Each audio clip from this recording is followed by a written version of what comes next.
our first talk of 2019. For those of you who I haven't met before, I'm Alison Denton. I'm one of the GPs here. And tonight I've got Gayle with me as well, who's one of our nurses, who has a special interest in diabetes. Gayle also is an ambassador for a brilliant charity called the Public Health Collaboration, who are doing loads of work in terms of sort of real food and promoting sort of a healthy lifestyle. So tonight isn't your bog standard talk on diabetes. If you listen to some healthcare professionals, they would tell you it's a chronic progressive disease, what medications you might end up on, what complications to look out for. And to be honest, I probably would have said the same not that long ago. But we're here tonight because we believe, or we know, that there's more to it than that. And there is another way. Patients have a choice between lifestyle and not necessarily just going on to all the medications. So, she's run off already. We're also really pleased to have Emma Porter here. Emma?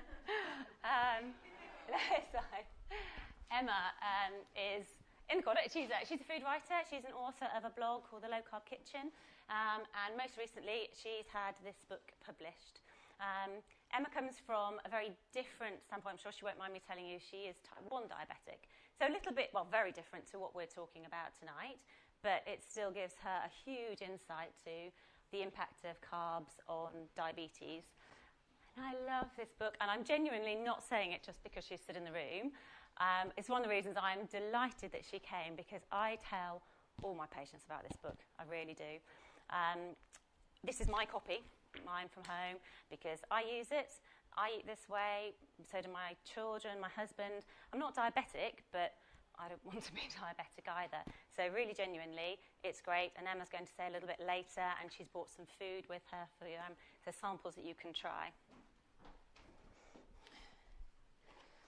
So, just to set the scene, though, so what I'm going to do is talk a little bit about what diabetes is and what causes it. Because if you understand the real cause of type 2 diabetes, I promise the solution is there staring you in the face. But just to set the scene, the number of adults living with diabetes worldwide, back in 1980, if I can get the technology to work, about 108 million. Latest figures? Any ideas, guesses? 425 million people. So if you just let that sink in for a minute, that's less than 40 years. We have quadrupled the rates of diabetes. You can just think, well, if that's happened in 40 years, what does the future look like? And what on earth has happened in that time, in less than, a generation, to see this increase? And a good place to start is to think, okay, well, what's happened about the food that we eat?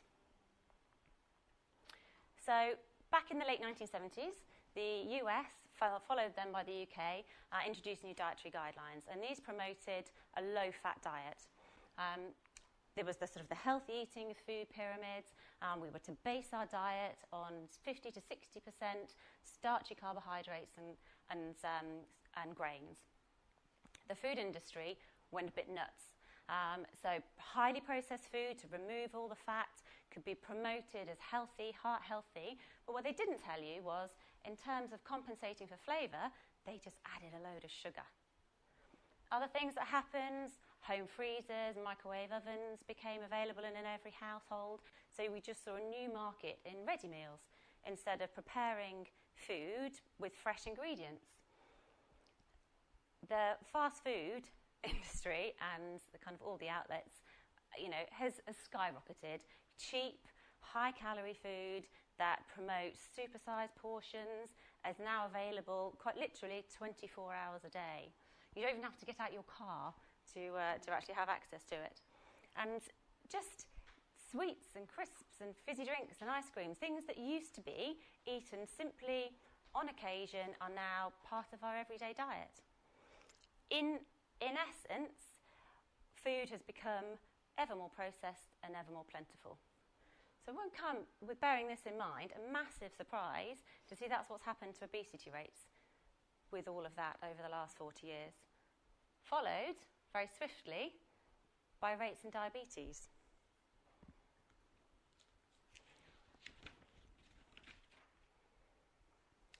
So, why? Why are we bothered about all of this? Why are we interested in it? Well, first of all, it's thinking about sort of the impact on the individual that actually has diabetes. And unlike a lot of conditions, it can affect pretty much every part of your body. They have increased risk of vision loss. It's the leading cause of blindness. Kidney disease, it's the leading cause of kidney failure and dialysis. Heart attacks and strokes, probably about 1 in 4 people with diabetes has heart disease. Amputations of limbs and those foot ulcers that just take months to heal, and all the mental impact that has on people. Things like Alzheimer's disease, it's now being termed by some people as type 3 diabetes because the link is so close. 1 year, diabetes was responsible for 1.5 million deaths. And I just think that's kind of astonishing, really. 1.5 million. But anyway, what is diabetes? Economic impact. So that was the individual. But actually, we've got to think about the bigger picture and and the rest of the population. Diabetes costs the NHS £14 billion a year. I can't even really get my head around what £14 billion is, but I do understand that it's 10% of the total NHS budget. The total budget, that includes everything, all the surgery that takes place, all the cancer treatments and the really expensive drugs, everything. Diabetes is still 10% of the total. And 80% of that is actually spent on complications of diabetes. So we're not even doing a good job treating or managing this condition. So, what is diabetes? Well, quite literally, diabetes, it's a Latin word which means passing lots of urine. Mellitus means sweet. So the quite literal meaning of diabetes mellitus is passing lots of sweet-smelling urine, or tasting. They tried to get medical students back in the day, thankfully not in my day, to actually... No, anyway. The mellitus bit we often don't say, so we talk, in everyday terms just about diabetes, really. There are different types. They've gone through being named all sorts over the years, but for the most part we know them as type 1 and type 2. Type 1, I'm not really going to focus on tonight because there is a very different disease process. It was recognised back as far as the Romans. They realised that children, predominantly, were suddenly starting to pass a huge amount of this very sweet-smelling urine. They rapidly lost weight and they died. Over a lot of time, it obviously became apparent as to what it was. And essentially, with type 1, the body attacks the beta cells in the pancreas where insulin is produced. So you have very, very low levels of insulin. So it is a completely different entity because it does require treatment with insulin. You cannot get away from that. But type 2 diabetes, so it was also recognised in really early times that it wasn't just children who got really thin, weighed a lot and suddenly died, but it seemed to affect some adults as well. But rather than being thin, they tended to be fat. And they didn't die immediately either. So it became apparent even then that something very different was going on. Type 2 diabetes is diagnosed when there is a higher level of glucose than normal in the bloodstream.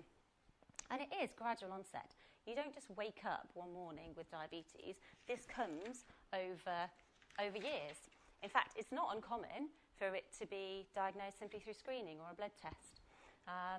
If it's not and it carries on for longer, if it's left untreated, it can cause you to wee much more than normal, be very thirsty, feel quite tired, blurred vision, and in the longer term can go on to damage your organs. And that's all well, that's describing the symptoms, but it still doesn't actually help us with what's causing it. Now, we know, and it is well accepted, that unlike type 1, patients with type 2, there isn't a lack of insulin production. In fact, it's the opposite. Insulin levels are actually running high, but the insulin just isn't very effective. But the question is, well, why? Why is that happening? So to try and understand it, bear with me, you need to understand a little bit about what insulin does in the normal setting when it's working well. So glucose is used by nearly all of our cells for energy. Then the carbohydrates and the other food products that we eat are digested and broken down to glucose and absorbed into our bloodstream. That triggers a release of the hormone insulin, and that's what controls our levels. Insulin works to let the glucose that's in our bloodstream into the cells in our body. It's not allowed to free parsley. It's a bit like a lock and key mechanism. So insulin acts as the key, unlocks the door, the glucose channels open, and they enter the cell. They enter the cell, so the levels drop in the bloodstream back down to a normal range. When the cells are full of glucose, the other role of insulin, it stores the spare glucose as something called glycogen in muscles and liver. And that's quite useful because that when we haven't eaten and our body needs a source of energy later, it can be really rapidly converted back to glucose. You need to run down the street, fine, job done. But once those glycogen stores are full, and it doesn't actually take much, our bodies can't hold much glycogen, all of that excess glucose that's floating around in our bloodstream is converted to fat. New fat. We stop eating, our insulin levels fall, and that triggers the release of all of that stored energy, the glycogen, the fat, to be released back into the bloodstream to keep our levels nice and steady. That's fine. So what's happening in type 2 diabetes? Why is it all going wrong? I know I said in a word, it's 2 words really. Something called insulin resistance. So, actually, I want to go back one. Over time, we, our diets these days are very sort of heavily laden in starchy carbohydrates. If we think back to the start when I talked about how our foods have changed over the years, we now have a very carb-heavy diet. And in essence, our bodies are battling to keep up with that. The human body is designed to keep lots of things within a normal range. Temperature, heart rate, blood glucose is one of them. A normal blood sugar should be somewhere between 4 to 6 millimoles per litre, and that equates to roughly 1 teaspoon of sugar diluted in your bloodstream. If you take an average sort of healthy breakfast, a bowl of cornflakes, a slice of brown toast, a bit of apple juice, that has the equivalent effect on your blood sugar levels as 21 teaspoons of sugar. The normal is 1. So that's a lot of work for the insulin to do, and that's just breakfast. That's just one meal. So over the years, the insulin is working harder and harder to cram all of this glucose that's been eaten in huge excess into the cells in our body, because we know it's toxic in our bloodstream and our body's recognising that there's too much there. But over time, the body can recognise that the insulin is just not really doing its job. Our levels are still too high in the bloodstream. So it produces more insulin to try and force it and push harder, push that glucose into the cells to clear it out the bloodstream. The liver tries to do as much as it can, and it's working overtime with all of that excess glucose to produce fat. The other thing that the liver does as well is it ships out a lot of that excess glucose to all the organs in our body, our eyes, our kidneys, our legs, our heart, our brain. All of that excess glucose is basically trying to be pushed anywhere as long as it's not in the bloodstream. And how we eat these days doesn't help either. So back in the day where we had 3 meals, in between your meals, it would allow your insulin levels to fall, and it would switch to burning off some of that stored energy and fat. These days, we have our meals, we have a little snack mid-morning, we have a lunch, we have another snack, have dinner, and before we go to bed, we have another little snack or a little drink as well. And basically, it's never getting a chance. The insulin is working overtime, and none of that stored energy, all of that fat that's being produced, nothing's being burnt. Some people have said it's like this, trying to cram clothes into a suitcase. You've got an empty suitcase to start with. When you first start packing it, putting your clothes in, goes in really easily. But the more clothes you put in over time, the fuller it gets, the more force is needed to cram those clothes in. And more force is needed to try and shut the lid on the suitcase. And it gets to the point, a bit like that, and the body's the same. It gets to the point where it quite simply cannot cram any more glucose into the cells. So the levels rise in our bloodstream permanently, and we diagnose diabetes. The end game? Well, if you think over sort of 10 to 20 years, what happens? It's a little bit like, imagine if you had your rubbish in your kitchen, and instead of taking it outside and throwing it in the bin, you hide it under the bed. You can't see it, so the house is clean. In fact, it's actually like the way my children tidy their rooms, but that's another story. But then all of a sudden, it's full underneath the bed. You can't fit any more in. So you hide it in the bathroom and shut the door. Your house still looks clean. It's all fine. But over time, you're filling up all the rooms, shutting the doors. That rubbish is rotting. It's just there. It's rotting. It begins to smell. So really, the solution, instead of hiding it, throw it out. And the body is very much the same. All of that excess sugar that's been crammed into all of our tissues over 20 years, 10, 20 years, probably less than that, it starts to rot. So we know too much sugar in the bloodstream is toxic. That's why our bodies, as we said earlier, are designed to keep things within that normal range. Blood sugar drops too low, it's bad for us. It goes too high, it's bad for us. But all of that sugar that's left in the tissues over years, it rots the tissues. It rots our eyes, we go blind. It rots our kidneys, we end up on dialysis. It rots our hearts, we have heart attacks, brains, Alzheimer's. And that's the thing. Too much sugar in the entire body is just as toxic as it being in the bloodstream. And people say, okay, well, medication then. Why can't we use medication? All medication does, and all the way up to using insulin, bear in mind we've got plenty of insulin, but it's not working anymore. All medication tries to do is push harder. It doesn't get rid of the glucose from our body at all. It doesn't excrete it. It just pushes even harder into all the tissues. And we know that. There are loads and loads of trials out there. There's at least 7 huge multinational, multi-centre trials that have looked at keeping really tight blood glucose control. So that's the bit we can see in the bloodstream. It had no impact whatsoever on heart disease. So the medications don't make a difference to the complication. They're not sorting the problem out. They're simply hiding the rubbish under the bed and in the bathroom rather than getting rid of it. Jason Fung's an amazing guy. There's a couple of his books lying around. He is a kidney specialist out in Canada who basically, so many patients that he was treating on dialysis were diabetic. And so he said, well, what is this? What's going on? He went right back to the start. He is a massive advocate now of the lifestyle that we promote. And he says this, you can't use drugs to cure a dietary disease. And he's right. Ultimately, type 2 diabetes, put really simply, is excessive sugar in the body. So how to reverse it? Don't put the sugar in. And what is in? Burn it off. I'll hand you over. Or I'll hand you over with a little break for the technology bit.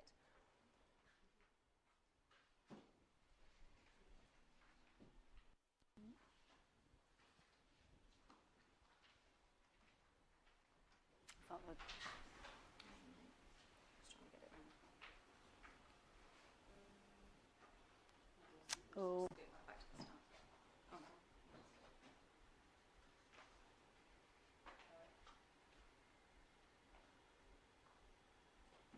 Okay, thank you.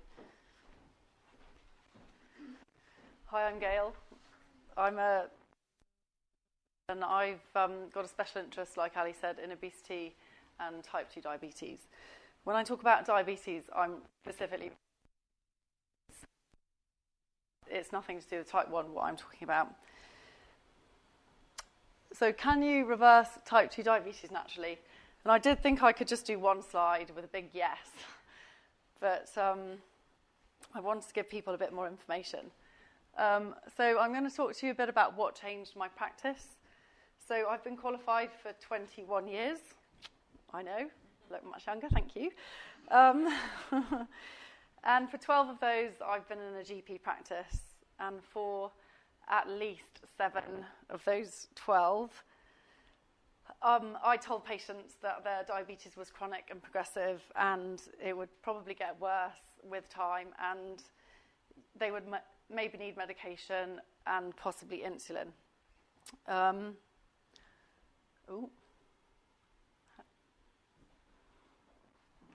Sorry, how to go back? Oh, sorry. So I'm also going to touch on what is remission, because that's really important, and talk about the definition of diabetes remission.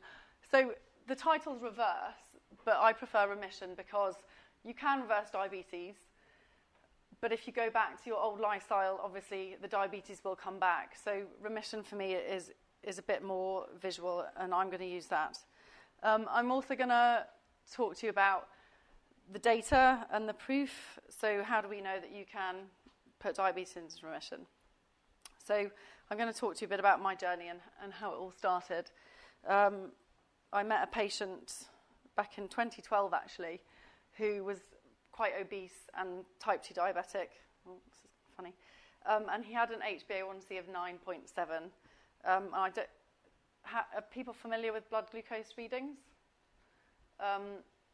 So on an HbA1c below 6 would come up normal on a blood screen. 6 to 6.4 would class you as pre-diabetic. And then anything above 6.5, you would be diagnosed with diabetes. So he was 9.7, which, you know, the doctor would say, take tablets. Anyway, he was a real light bulb moment for me.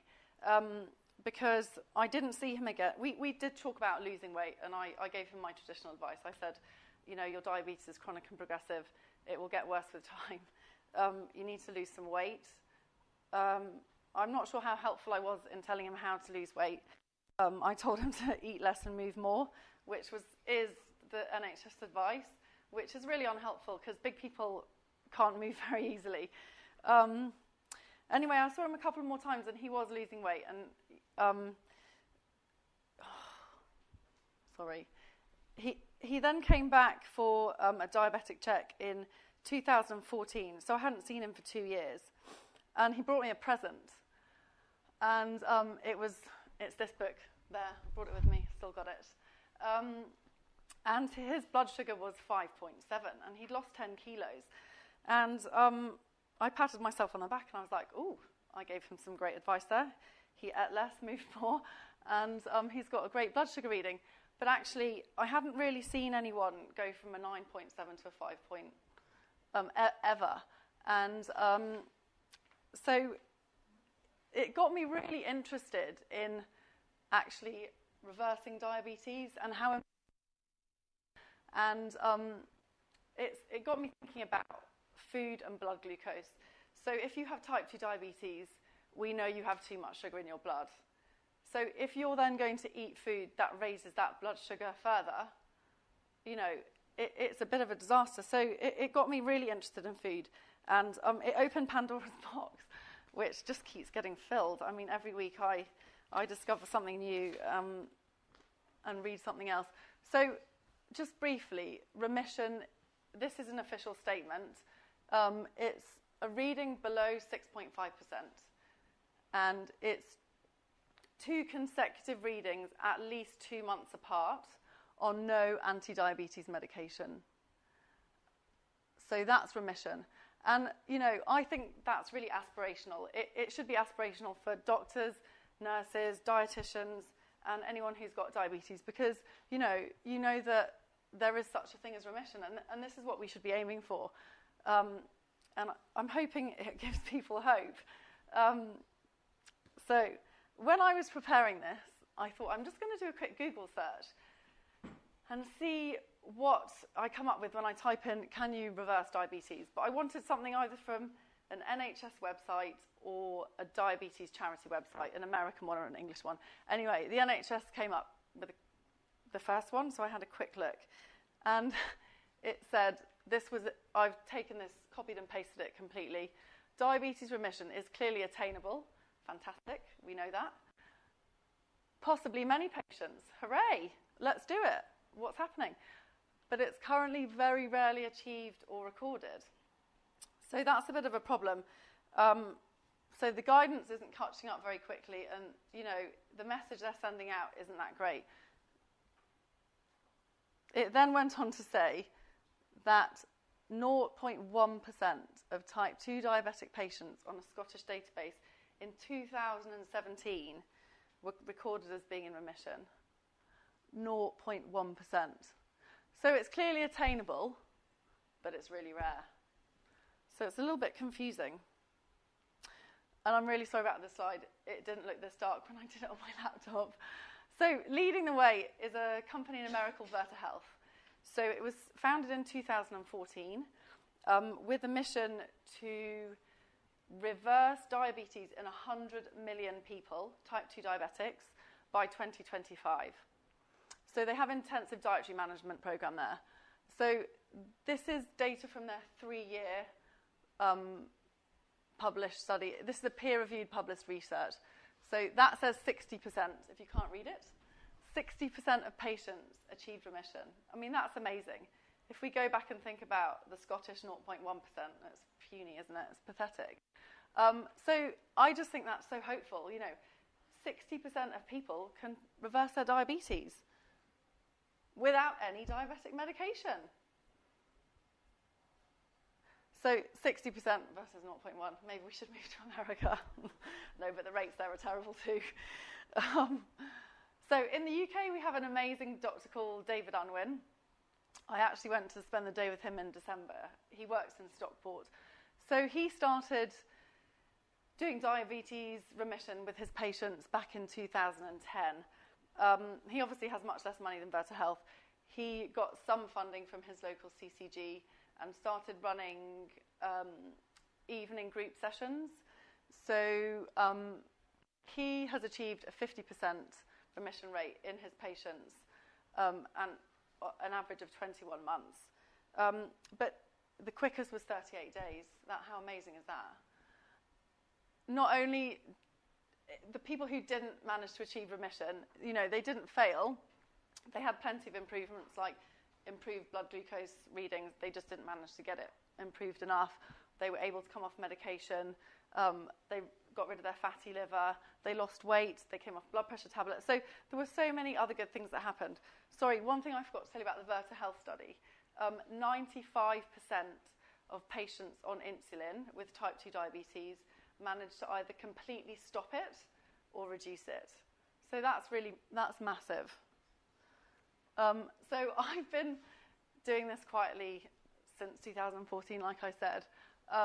And then a couple of years ago, I would maybe tell a GP, I've had a really good result with a patient. And they'd say, yeah, who's that? I was like, can't really remember his name. But anyway, his blood glucose is fine. So I thought, I really need to start quantifying my data. I'm going to start an audit.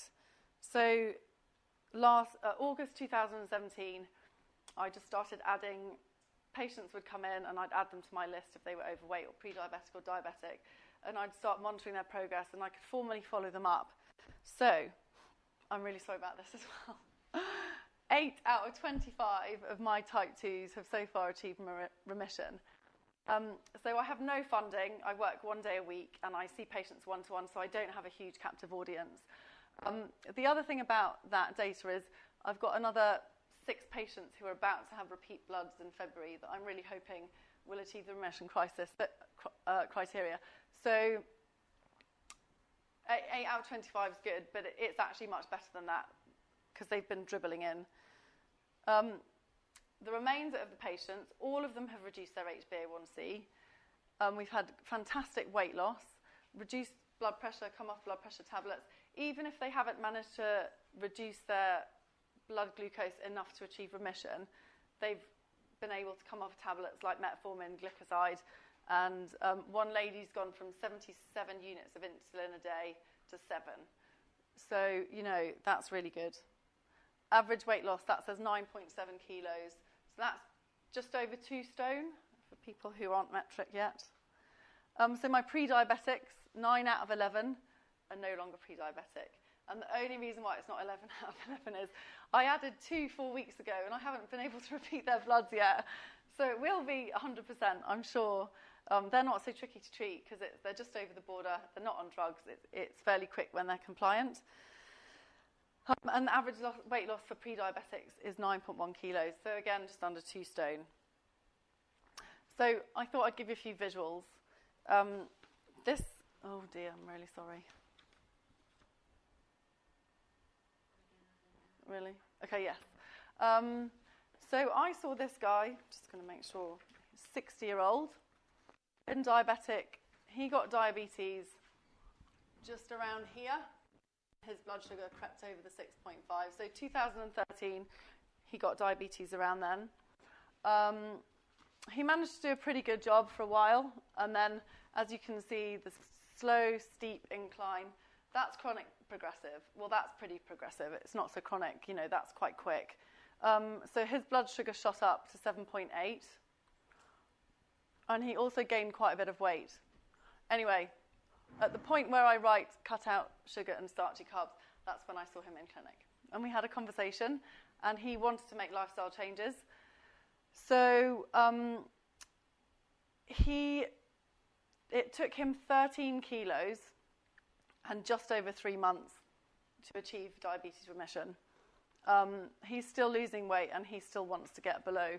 He wants to get out the pre-diabetic range. But if you see the blood glucose correlating really nicely with the weight there. But it's not always massive amounts of weight like that. So this guy, the scale's different here. So this is 11. So this guy was really diabetic. His blood sugar shot up to 11. And I don't know how long he was diabetic for because he only joined the practice in 2016. So his blood sugar shot up to 11. He had a conversation with the GP. He didn't want to take any tablets. He'd heard that you could do something about your diabetes, and he wanted to explore that. So again, we had a conversation. No drugs, probably no carbohydrates. No, there's carbs and starchy vegetables. And he lost 7.2 kilos, so half of what the guy before lost, but such a dramatic drop. He's dropped from 11% to 6.5 in 6.5 months. And I'm due to see him again, so I'm really excited to see what he's going to do. So is remission possible? Yes, it definitely is. And I think, I really want everybody to know it is possible, and we should be telling everybody what's possible. We should, like Ali said, we should be offering it to them as a choice. So this is a real-life Batman. I think this one looks like Batman. This guy, I saw him pretty much a year ago in clinic, and he just came up for a routine diabetic check. So we normally just check feet, take a blood pressure, tick boxes, tell them when to come back. But we didn't really have that conversation. I sort of said, you can make your diabetes better, because as you can see, his was getting a bit progressive. Anyway, he's here, and he's going to tell you his story. He has achieved diabetes remission. He's lost 13.8 kilos, and I'm really proud of him. Jonathan. Call me an old sentimental. When I bought this coat when I was 21, I have the pleasure of being 54, and I can fit it.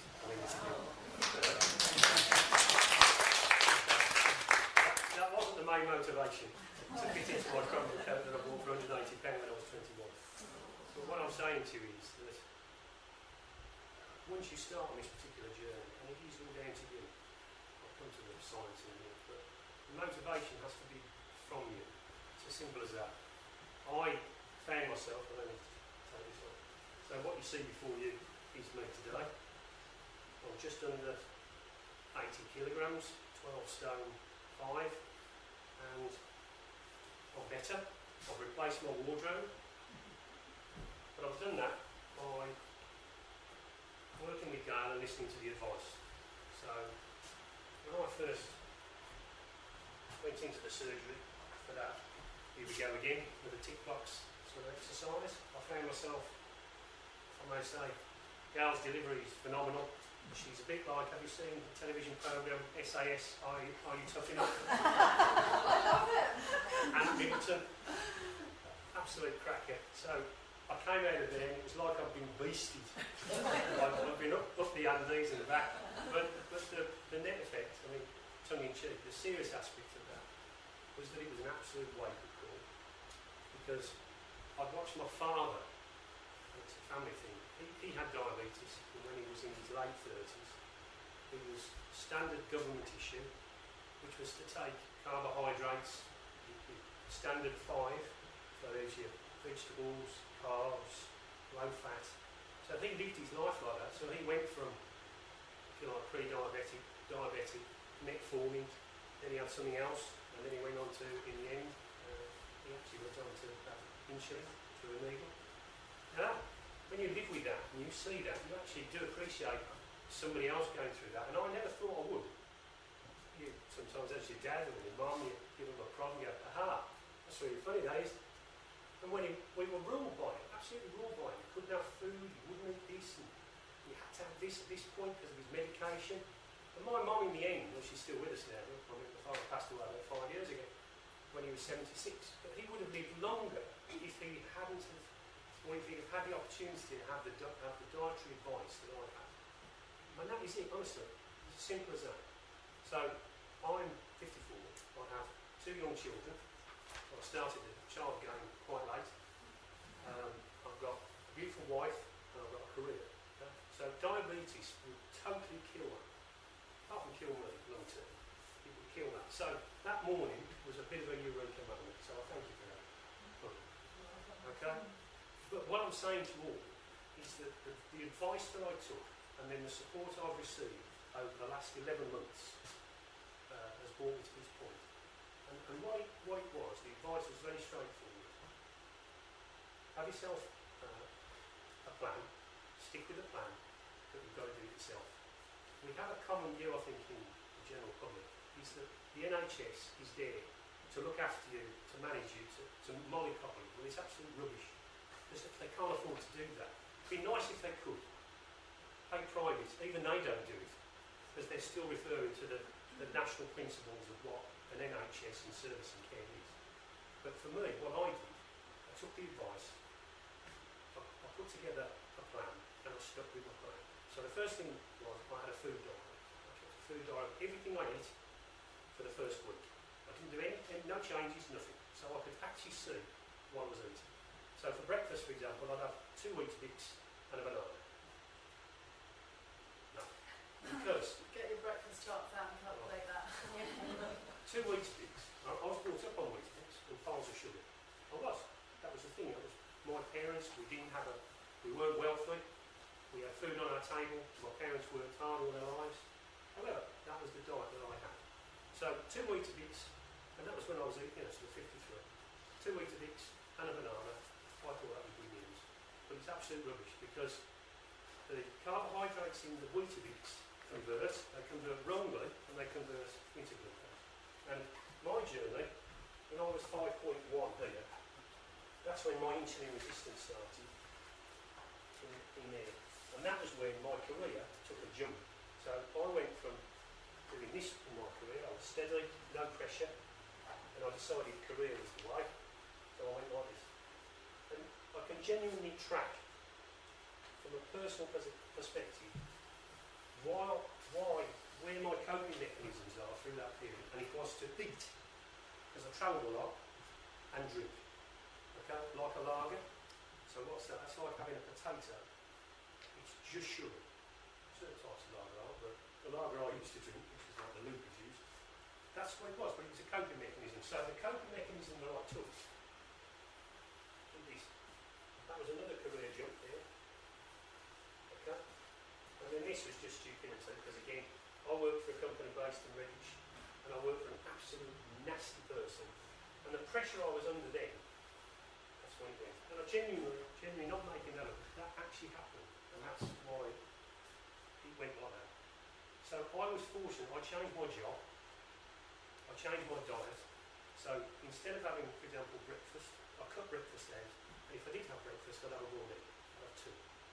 So I was moving from the carb and People love chocolate. Gone. Forget it.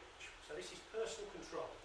So you can see perhaps in the previous graphs why certain people were able to make a short-term change, but then they drop back into their old ways and carry on back up the wrong way.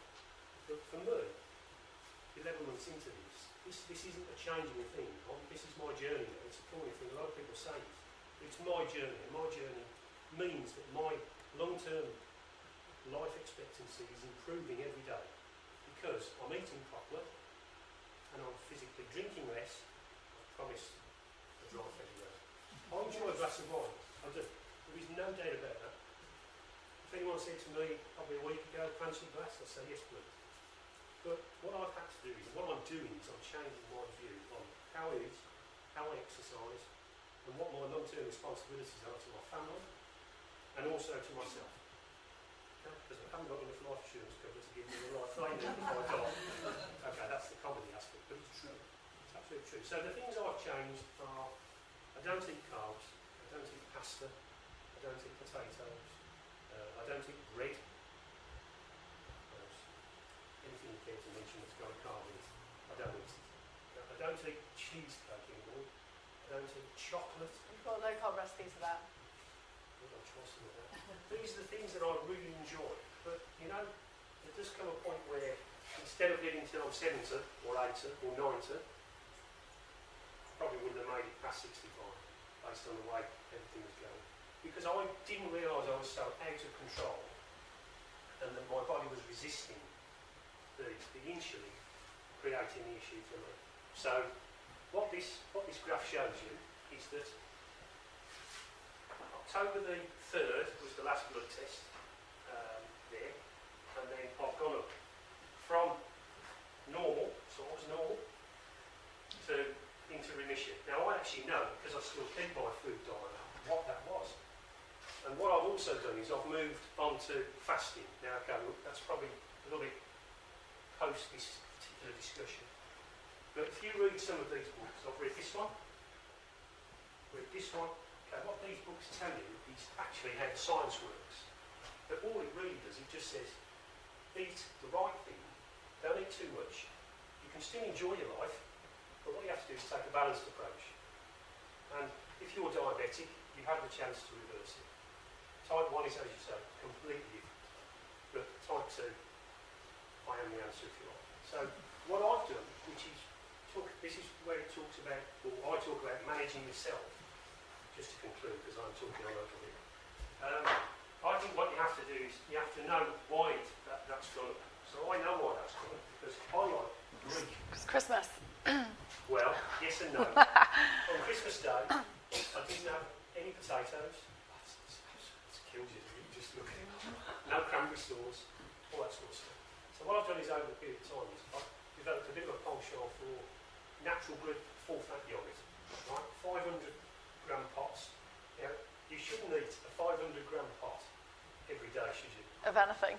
No. But in that 500 grams, per 100 grams, it's 4.3 grams of that 100 grams is actually carbohydrate, basically sugar. And I'm eating a pot of that a day, and I have been doing that for quite a long time. So I've been effectively eating 23 grams of sugar every 500 pot every day. So that's why that's gone up. Because believe me, I fast now, and all fasting means you don't have breakfast, and a couple of times a week you perhaps won't eat anything for 24 hours. And what it does is it cuts your body's need to release insulin to cope with food. You have to get used to that, and it's probably not quite here. But I've been doing this 11 months, and I like to see progression. And to hear that I've gone up to 6.1 was a disappointment. What I'm saying is that I know what it is. The yogurt, now down to the full management. And I am where I am. So if you want living proof, it's me. Everybody can take the same approach. It's a bit of a mindset, but I recommend you take it, improve your life expectancy. And just because you change your diet down in the carb, you're actually making yourself a bed to lie, as opposed to bed to die. Oh. Thank you. Thank you so much. Thank you so much. That was so nice.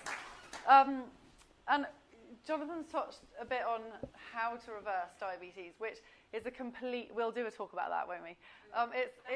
It's just huge, and the reason why we haven't given you specifics of how to do it is it's too personalised. It depends how long you've been diabetic for, how old you are, how many medications you're on, and particularly people on diabetic medications, they definitely need medical support. So we didn't want to delve into that tonight because we don't know any of your histories, medications, etc. So, you know, we'll do another talk on that.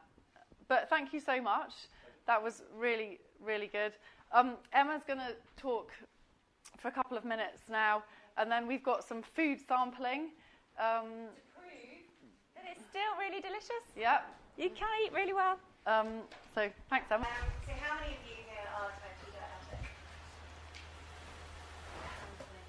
And how many of you know much about low carb or fully low carb lifestyle? Yeah? Oh, that's good. So I am type 1 diabetic. I was diagnosed when I was 17 years old. It came as a huge shock. I'd lost a considerable amount of weight. I lost about 3 stone in a matter of months. I was weaning constantly. I was just in the worst state. I had chronic thrush. Sorry, man.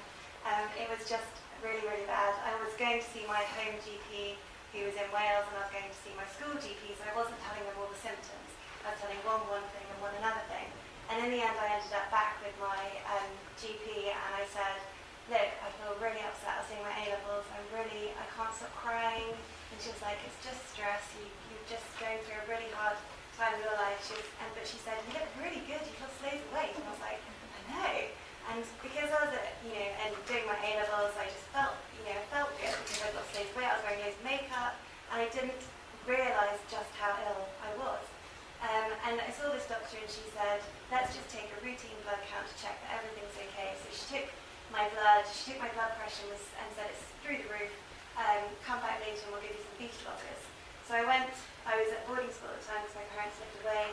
I went back to my room, I went to sleep, and all these little tests they were doing, they went completely silent, and this woman got wheeled in, and I think she was 90, and all her face was covered in blood.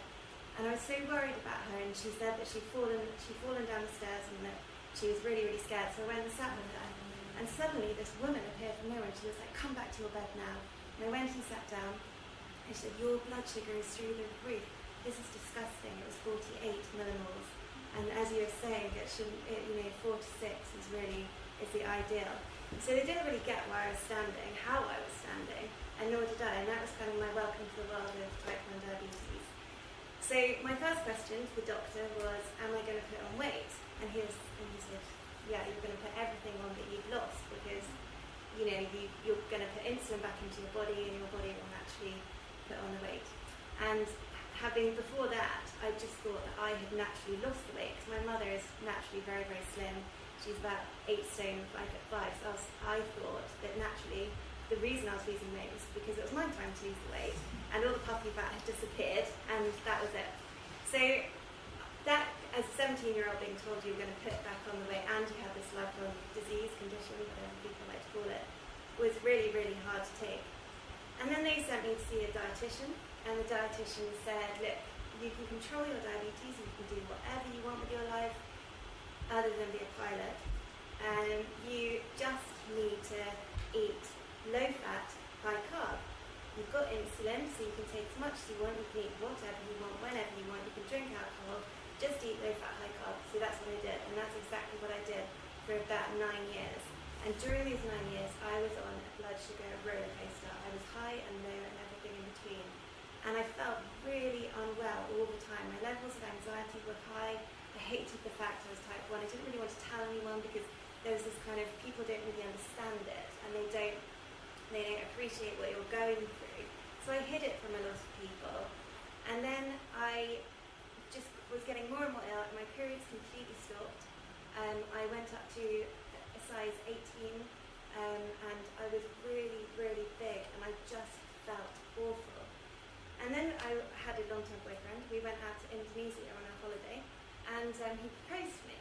And we decided then and there that we were going to get married in Indonesia because we only wanted a few people. So we said, right, we're going to get married out here. And I mean, I'm not that good in the heat at the best of times. So so why I decided to get married on the beach. But I wanted 4 bridesmaids, and they're all very, very slim and blonde. So I decided that I was living in London and all my money was going on rent, but the last bit of money I wanted to go on hiring someone to help me exercise and sort myself out.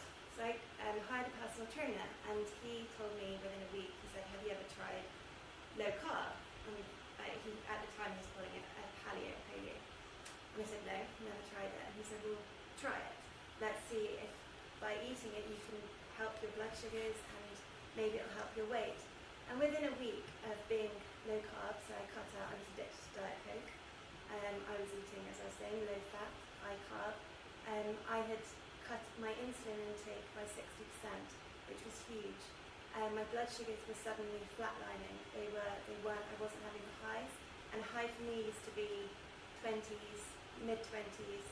Now a high for me is about 8, and I don't like seeing the number 8. So I suddenly got regular periods, literally within a month, and suddenly everything started to make sense, and I had this brain fog that had literally been there for years and years and years lifted, and I suddenly could see more clearly, and I felt well. And so I started a blog. I went and got married in Indonesia, and I did lose all the weight, and I did feel good next to my 4 beautiful blonde bridesmaids. But what I'm trying to say, I suppose, is you're going to see your GP or your doctors or your endocrinologist, and the guidelines are still there. The guidelines are still saying low fat, high carb. Low fat is naturally higher in sugar. High carb is high sugar. So we're putting all of that in our bodies, and type 2 diabetic, everyone here, whether you're type 2 diabetic, type 1 diabetic or not, we all have a blood sugar, and food, whatever we're putting into our body, affects our blood sugar. And hormones affect our blood sugar, stress affects our blood sugar, everything does. So for me, when I went low carb, I was able to stop those highs from food. So I cut out, so one thing I will say is that low carb isn't no carb. There's carbs in everything. Even eggs have 0.4 of a gram of carbs. There's carbs there. You can't stop eating carbs unless you go completely carnivore. So don't think that low carb is no carb. But it made me feel well, and I mean seriously well. And I ended up having a child, a daughter who's now 2 years old. And I was told I would never be able to conceive without help, because I was type 1 diabetic, I had polycystic ovaries. My blood sugars were all over the place, and suddenly everything kind of started to fall into place. So then I started a blog, and I started writing for magazines, and eventually I got a book agent came and said, would you like to write a book? I was like, yes, of course. And then I was very, very lucky in that there's a doctor, an incredible doctor called Dr. David Cavan. I don't know if anyone's read his books. He does the Reverse Your Diabetes, type 2 diabetes collection of books, and he said that he wanted to write with me. So this book was born, the Low Carb Diabetes Cookbook. It is full of 100 recipes which are created by me.